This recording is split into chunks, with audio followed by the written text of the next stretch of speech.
Konbawa Mina Proto-moto des, and today I have the Egyptian Gods today. So I bought the new Egyptian Gods structure decks.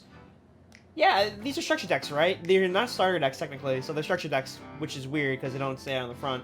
But I have both Obelisk and Slifer, so let's get right into it. So before we start, remember to make sure to give the video a thumbs up and subscribe to the channel. Check out all the social media down below. I stream on Twitch pretty frequently, as well as the Discord server. I'm fairly active, so let's just get right into this, alright? So let's open up both boxes. I open up my other two copies of each deck for like the play sets and stuff, but I will show you guys what you get inside each one. So I believe the playmats in here are the same, so we are just gonna crack open one and then get on with our unboxing. So it's a structure deck, so you, as you can see, you get all like the neat and little things over here, which is weird because they don't sell the Megatons anymore, and I think Maximum Gold is sold out, but let's see how this artwork. So we get both the Obelisk and the Slifer as our covers, so let's just leave that out there, and then we'll hop right into our little opening. So let's open up our God decks. Alright, so Egyptian Gods, fan favorites, but these actually have a decent amount of good reprints in them, surprisingly enough. Each both has like a $5 copy of Harpy's Feather Duster as a super rare, so let's just pop these bad boys open. So as usual, we get the little art cards in the back, and then dual links and stuff. Also gives you a promo for the King's Court that's coming out, which is nice. But we'll take our time and we'll go through each deck individually. So we have Obelisk the Tormentor as the ultra rare. I kind of wish they put the 2019 Obelisk alternate art as like a card in here, because I think that card is gonna printed like twice inside the Mega Pack as well as the movie packs. So that definitely is like a price card to be looking out for. We have Soul Crossing, so this allows you to tribute one of your opponent's monsters to summon out your God card, so definitely need to be played in any God card deck. Fist of Fate is Obelisk main attack card, basically. This card's activation cannot be negated if you control a monster whose initial name is Obelisk the Tormentor. Negates the effects of one effect monster your opponent controls, and if you destroy it, and if you do that for the rest of this turn, the effects of that monster are negated, as well as activate effects on the field. Monsters with the same original name. Then, if you activate this card during your main phase, you apply this effect. Destroy all spell and traps your opponent controls. You get on activate one Fist of Fate per turn. Divine Evolution. This is the second support. So a lot of these support cards came from the Egyptian God deck, not God decks, God box that JP got. So it's one of those things that TCG gets skipped over constantly, but we also get better exclusives sometimes. This card's activation and effect cannot be negated. Choose one monster you control whose original type is Divine Beast or original is Wicked Avatar, Wicked Dreadon, or the Wicked Eraser. Except the monster is already affected by Divine Evolution. It gains 1,000 attack. Its effects, activations, and its activated effects cannot be negated. Also, it gains the following effect. When this card declares an attack, you can make your opponent send one monster to the grave. They control the graveyard of their choice. Level Resist Wall. Pretty decent trap for like a tribute summon based deck. If a monster you control is destroyed by battle or opponent's card effect, target one of those monsters for some monsters from the deck in defense position, so their combined levels equal the level of a monster but negate their effects. You can only activate one Level Resist Wall once per turn. So it's just a pretty interesting card, really, because it could fit in like a bunch of decks like Synchros, and a lot of those decks could run this potentially, but inside Obelisk and like Slifer, you're probably going to be running it to bring out other tribute fodders.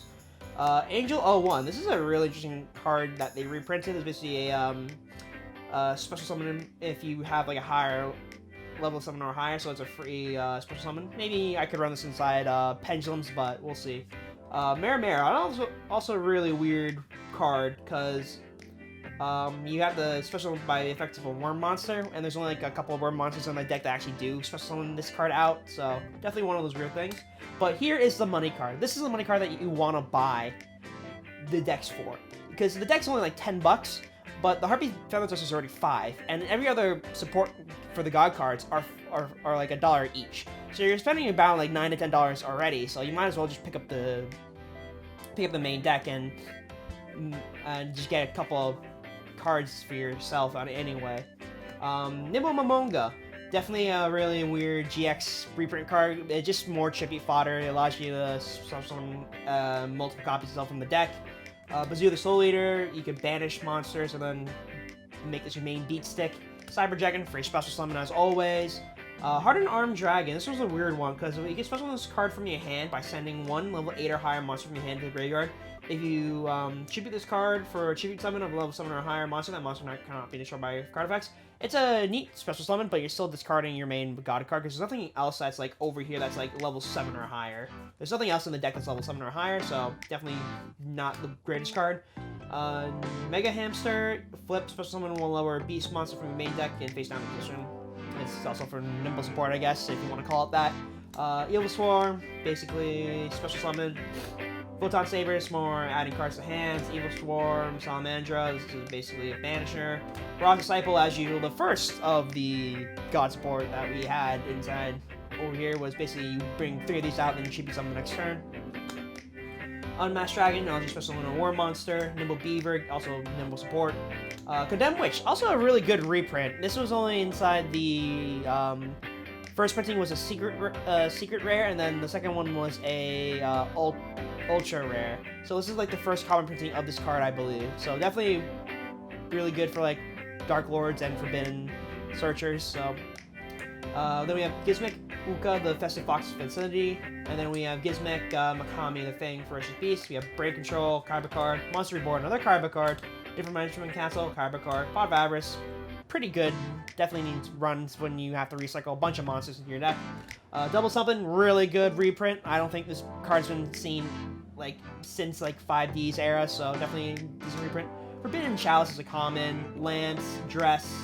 These are probably one of the things that if you missed the maximum gold, pick a couple copies of these up because these are pretty decent when you have to face against monsters that run their own and need activate effects.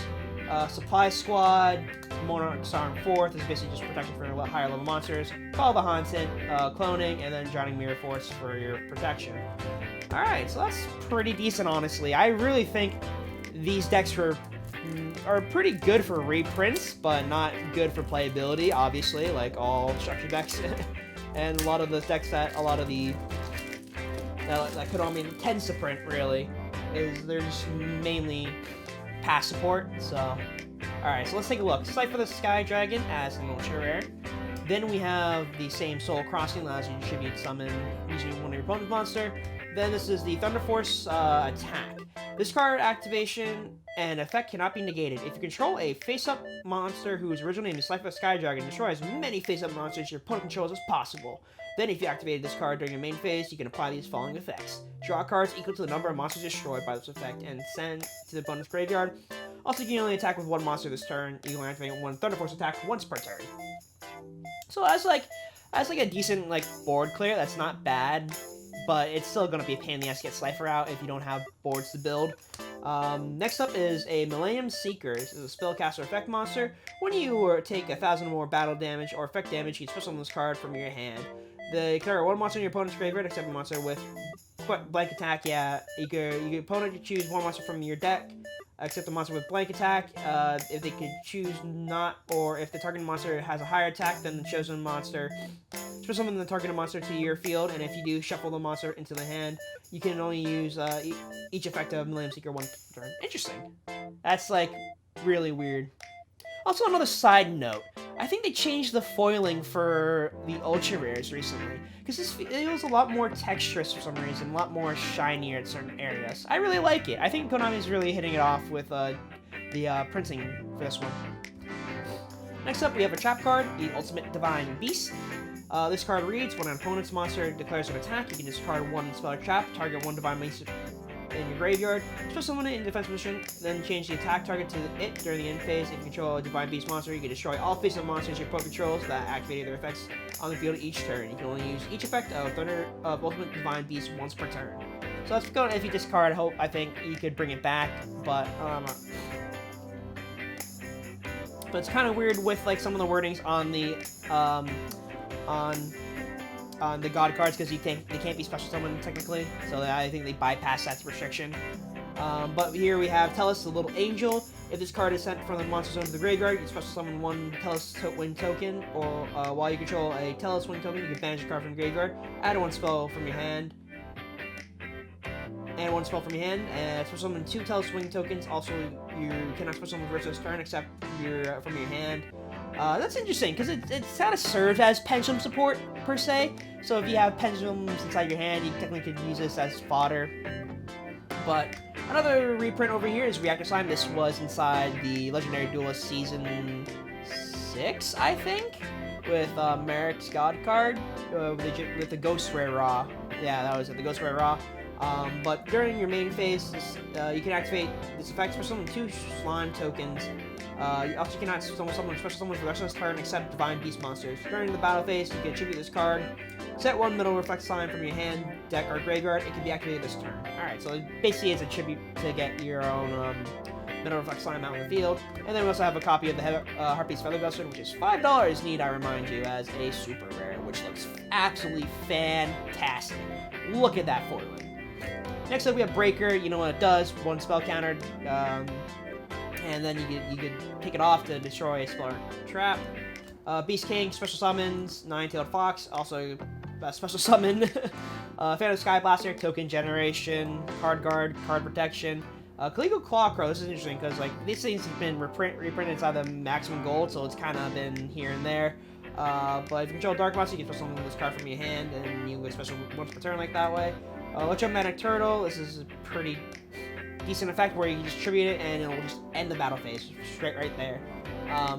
This is another interesting card right here, Breaker the Dark Magical Warrior. It's like an upgraded Magical Warrior, but if you Pendulum Summon it, you place 3 spell counters on it instead of 2, and then you basically get the same thing. You can target one spell or trap on the card on the field and destroy it. Scapegoat, Ghost to Ghost. So it's basically a zombie tuner. Flip effect. You just get all your tokens to the field. Then we have 3 copies of Army of the Wicked Warden. This is just a pretty much searching for Dark Lair, or Lair of Darkness later on. Duke Shades Under the Shadow, attribute any dark monsters, special summons from your hand. Clockweimer, token generation to have its attack.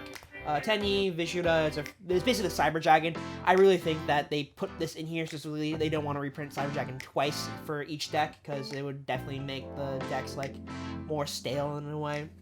Next up, we have Yugi Swords of Revealing Light, Monster Reborn, Book of Moon, Enemy Controller, Pot of Avarice, March of the Monarchs. This allows the this is just more tribute protection for your monsters. Supply Squad, Card Advance allows you to stack your deck for the True Name, which allows you to call the next card on your deck. And then if you draw, if it's a card that you activated is the one you called, you get to add that card as well as a Divine Beast monster, or Divine Monster from your deck to your hand, which is basically searching for every God card out there. One-time passcode for tokens, Lair of Darkness for more dark support. This also allows you to tribute a monster on your opponent's side for a tribute summon. We have Draw Fate, so this allows you, if your life points are lower and your opponent controls a monster with the highest attack on the field, you can reveal 3 cards from different names in the deck, place one on top of the card in a random order, then draw 1 card. And then for the rest of the turn, you can't set spells or traps, and you can activate this card, and you can only activate this once per turn. We have Mirror Force, Reckless Greed to draw more, and then Mental Reflect Slime to get a big wall out.